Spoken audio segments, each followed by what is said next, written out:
Baik, di dalam video ini saya ingin sharing tentang peran survei di dalam pemilihan, baik itu pilkada maupun pilpres dan pileg. Pada dasarnya survei itu mempunyai peran yang sangat besar di dalam memetakan, menganalisis perilaku pemilih dan memproyeksi pilihan ke depan. Memang kesuksesan seorang kandidat, baik itu calon kepala daerah, calon anggota legislatif maupun calon presiden atau wakil presiden, itu ditentukan oleh dua hal ya.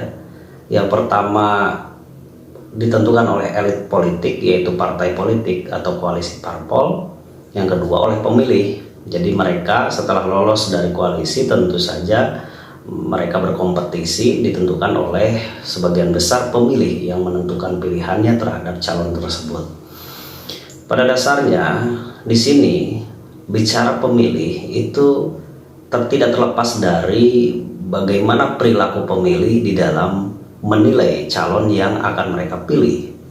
Nah, peran survei di situ memberikan pemetaan, menganalisis perilaku mereka dan memproyeksi keadaan. Dari hasil survei tersebut menghasilkan sebuah data. Data tersebut bisa dianalisa lebih lanjut untuk implikasi manajerial atau analisis lanjutan untuk digunakan sebagai strategi.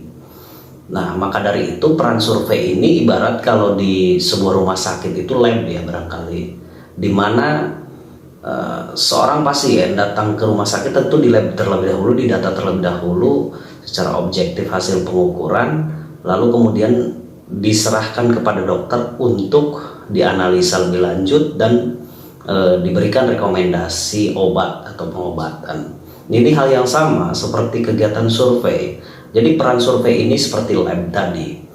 Nah, makanya di dalam kegiatan pemilihan biasanya menjelang pemilihan itu lembaga survei atau pollster ini punya peran penting di dalam menawarkan kepada calon kepala daerah untuk memetakan lalu menganalisis perilaku dan memproyeksi ke depan itu.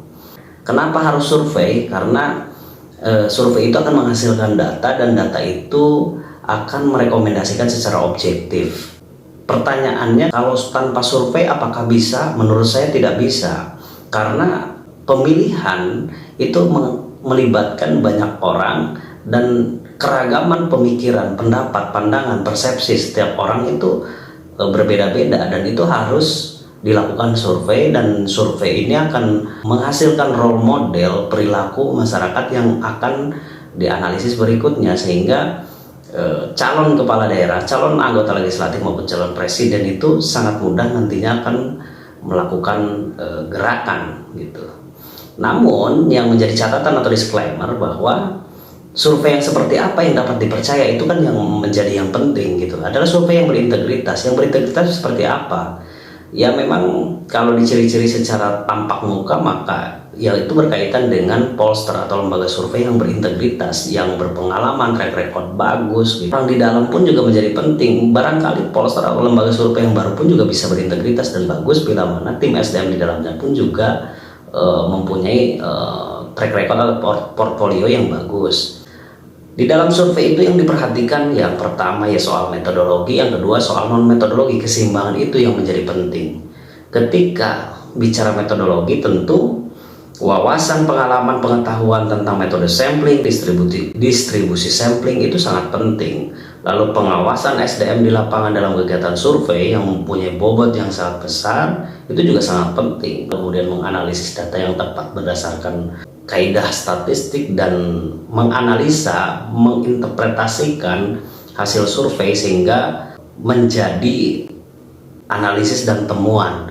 Tetapi di dalam menganalisis dan menginterpretasikan itu juga harus tepat membacanya. Maka di situ penting untuk belajar bagaimana seorang peneliti mampu membaca hasil survei. Nah, bila mana itu dilakukan dengan baik, semestinya survei itu punya peran yang objektif dan besar terhadap calon kepala daerah, calon anggota legislatif maupun calon presiden dan wakil presiden.